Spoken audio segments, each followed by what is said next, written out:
创世基金会创办人超庆公益画展，4月1号伫安平福尔摩沙游艇酒店盛大开幕，邀请到台南市社会局长卢宇聪、市员陈怡晶、詹贝雅议员服务处执行长欧正豪等贵宾共同出席，做伙来做公益。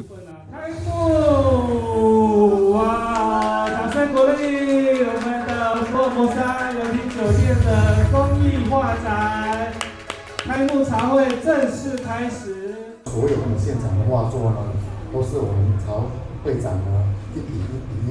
把它勾画出来的，那非常不简单。那创世基金会呢，在我们台湾一共呢有17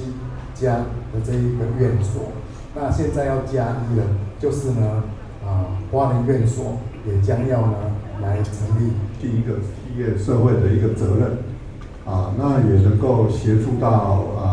我们曹先生曹创办人的一个心愿。那我们希望我们有一种灵活的力量，然后希望我们把整个有一些捐献的部分，我们都放在我们的课程里面希望客人在入住的时候也献出他的爱心。歌手林奕星也再来小提琴以及歌唱表演，用家己的才艺，希望号召歌迷朋友斗阵来关怀创世徐美玲。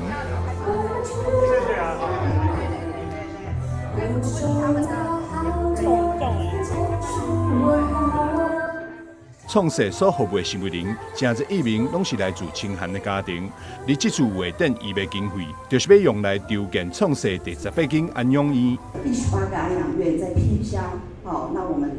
创办人就是用他的那个公益画作，然后来希望大家能够帮助这个建院。那当然，我们台南的在地安养还是会一起努力哈。那所以呢，这一次目前我们知道的很确定的就是有6幅画已经有人认购了。